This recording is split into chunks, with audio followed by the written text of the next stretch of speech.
الجسر هذا يا اخوي صار له من 2014 يعني فايتين بمأساة، مأساة بمعنى الكلمة. إذا بدأت تجي ما بي من 10 أيام الحوادث متكررة كثير مو شوي.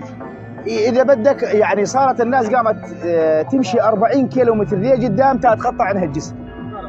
يعني ما مأساة مي طبيعية من هالجسر يا أخوي، ناشدكم به ما عليه نقاش. قاعد نتبهدل من وراء سالفة هالطريق، حوادث متكررة جدا. يعني شوف الركام السيارات والكذا، يعني الجسر الرئيسي ما عليها نقاش، عرفت علي؟ يعني قاعد نمشي 40 كيلومتر ليه قدام ليه قاعد نختصر على حالنا، ما نجي خايفين من الواحد من الحوادث وفينات البخت.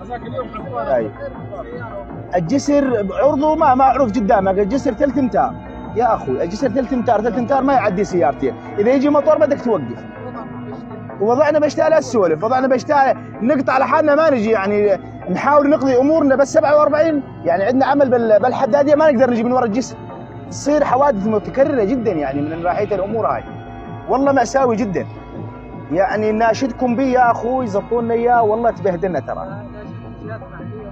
والله يا اخوي من ناحيه الامور هاي ما التقينا واحنا الناشد اهل الخير بي ما التقينا يعني قبل من ناحيه حدا انه مثلا الناشد حدا يعمل لنا صيانه عمل كذا ما في. شفت عينك الطريق كله عرض 3 امتار، وده حق ايش قد في ازمه سير متكرر، حفاره هنا وقاطره وكذا. صار في حادث حادث وفاه يعني بالطريق من زمان مو اليوم والبارح، يعني كل سنه عم يحدث 3 4 حالات وفاه بي. يعني ما والله يعني انتم ادرى بهالامور. والله شوف بالنسبه للجسر هذا اول شيء هو عقده مواصلات او صله وصل يجيبها من منطقه جنوب الحسكه الى الشدادي، عرفت شلون؟ الطريق هذا الاساسي يعتبر. الجسر هذا طبعا من 2014 اشتغل سابقا يعني على اساس انه مساله مؤقته اشتغلوا بالطريقه هذه، وبعدها ما حدا صابه خالص. قدمنا 100,000 طلب البلديه على اليوم وبكره وكله حكي. انا من الناس سيارتي عصت عند الرمل ذاك، اذا يبين عليك عصت السياره ويا ما صارت حوادث. وهذا الطريق لا يمكن انه يخدم الناس بالشتاء، راح ينفصل المنطقتين عن بعض تماما اذا ما تصلح هذا الجسر. مثل ما قلت لك وهذا يعتبر اهم جسر بالمنطقه هذه كافه، عرفت شلون؟ صارت حوادث كثيره في حفار هذاك اليوم انقلبت، في هذاك اليوم تاكسي ايام الوحل وكذا نفس الشيء قلبت.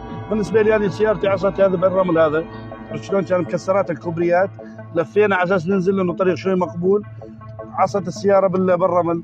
فيعني نتمنى من الجهات المعنيه انه يحطون الموضوع هذا بعين الاعتبار، كونه هذا اهم جسر يعتبر.